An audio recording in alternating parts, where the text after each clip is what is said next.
Bom dia, graça e paz, povo de Deus, um ótimo dia, um dia abençoado, cheio da presença de Deus, é o que eu desejo para cada um de vocês. Eu gostaria de compartilhar com vocês uma palavra que se encontra em Daniel 6, versículo 16, amém? Diz assim: Então o rei deu ordens, e eles trouxeram Daniel e o jogaram na cova de leões. O rei, porém, disse a Daniel que o seu Deus, a quem você serve, continuamente o livre. Esses dias, semana passada, eu fui na tarde da bênção, na igreja que é a igreja de uma amiga, e essa amiga me convidou, eu estava saindo já. Entrei no carro e Deus me mandou abrir a Bíblia. E Deus, a hora que mandou eu abrir, Ele falou, Daniel 6,16. E eu fui ler o que dizia em Daniel 6,16 e foi essa a palavra. E quando o Senhor me fez ler esse versículo, eu perguntei para Deus, eu falei, Senhor, por que o Senhor está me dando essa palavra? O que está acontecendo? E eu estava sendo inserida numa cova de leões. Eu estava sendo inserida em algo, que eu estava vivendo. Inclusive na sexta-feira eu fui para casa de Esther, mas pouquíssimas pessoas, somente os mais próximos a mim, sabiam de fato o que estava acontecendo. E nesse dia, é muito incrível, porque nesse dia, nesse momento, Deus falou exatamente isso para mim. Daniel não foi jogado na cova de leões porque ele fez algo errado. Daniel não foi jogado na cova de leões porque servia ao Deus errado. Daniel não foi jogado na cova de leões porque Deus queria ensinar algo a Daniel. Porque Daniel já sabia o Deus que ele servia, Daniel já conhecia, Daniel já sabia do seu poder, Daniel não precisava ser provado na cova de leões. Mas Daniel foi jogado na cova de leões. Por quê? Porque Deus precisava alcançar o rei. Porque Deus precisava alcançar aquele que estava jogando ele na cova de leões. Nós vemos na história de Jesus o quanto Jesus foi perseguido, a última pior de todas as provações de Jesus, onde Jesus foi crucificado. Jesus não tinha feito nada de errado, Jesus era inocente, Jesus não merecia aquilo. Mas ele foi perseguido, ele foi açoitado, ele foi crucificado. E não porque ele merecia, ou porque Deus precisava provar algo para ele. Não, era porque, na verdade, Deus precisava que ele fosse crucificado para alcançar toda a humanidade. Vemos também a história de Paulo, quando Paulo, ele tem uma visão de um homem, ele vai para aquela cidade, chega em determinada cidade, ele se depara com uma mulher que tem um espírito de adivinhação e ele expulsa aquele espírito da mulher e ali então Paulo vai preso. E quando Paulo vai preso, então Deus envia um terremoto e no terremoto, então Paulo sai da prisão. Mas antes de Paulo sair da prisão, ele se depara com o carcereiro, o homem da visão que ele teve. E o homem ia se matar e ele diz, hoje ninguém vai morrer. E ele vai até a casa do carcereiro e batiza o carcereiro e a sua família. Porque Paulo foi preso. Paulo não fez nada de errado.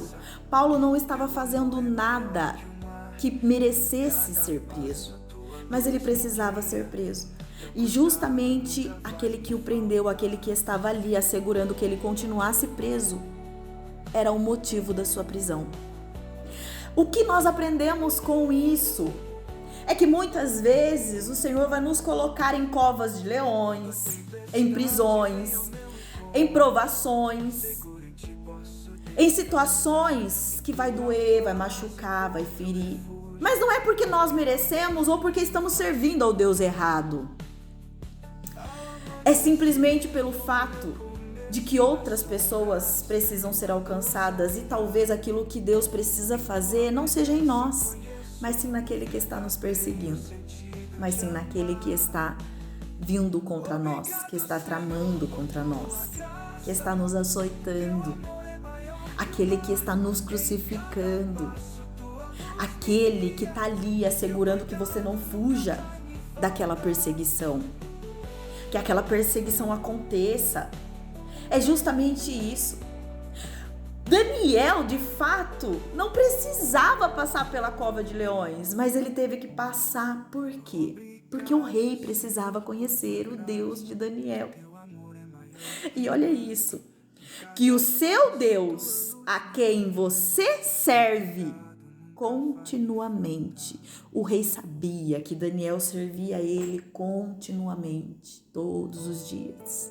O rei sabia que Daniel era adorador de um Deus.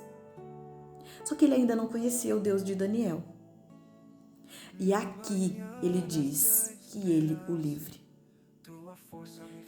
E quando Daniel foi liberto, o rei reconheceu o Deus de Daniel. O rei, além de reconhecer o Deus de Daniel, o rei pegou todos os homens que tramaram aquilo que foi feito com Daniel e lançaram eles na cova de leões. Mas não é sobre isso que eu quero falar. O que eu quero falar hoje é sobre as pessoas que estão fazendo algo contra você. Elas estão cooperando para um plano maior. E esse plano maior pode não ser você o foco. Pode ser justamente aquele que está te perseguindo. Pode ser justamente ensinar alguém que está tramando algo contra você. Ensinar alguém que, infelizmente, acaba tendo que fazer algo contra você por conta de outras influências. Muitas vezes, Deus vai usar pessoas influentes, pessoas que até gostam de você, que até enxerga aquilo que você carrega. Mas Deus vai usar para colocar você numa cova de leão. Não é para você se enfurecer ou se voltar contra essa pessoa. Aceite a cova, porque você está na cova assim como Jesus foi colocado na cruz, para um bem de outros, para a salvação de outros, para que Jesus pudesse encontrar, a humanidade e dentro de uma salvação que ele precisava gerar isso nesse povo, ele precisava daquela cruz, ele precisava ser crucificado, ele precisava passar por aquela tribulação que um ser humano pode passar, porque ele era Deus, mas ele também era humano. E ele passou por essa tribulação. E sabe por que essa maior perseguição aconteceu justamente no momento da cruz? Porque antecedia o maior propósito. O porquê Daniel foi jogado numa cova de leões? Porque ela antecedia a conversão de um rei que tem influência, muita influência, sobre todo um povo. O porquê Deus fez Paulo ser preso, ir para a cadeia, para a prisão, e ali libertou ele, mas antes de libertar fez ele ver o homem da visão, porque existia uma família inteira que precisava ser salva. Entenda, existem situações que você vai passar, que não é porque você mereça, mas é porque pessoas precisam ser alcançadas através daquilo que Deus vai fazer com você. Vai permitir que você viva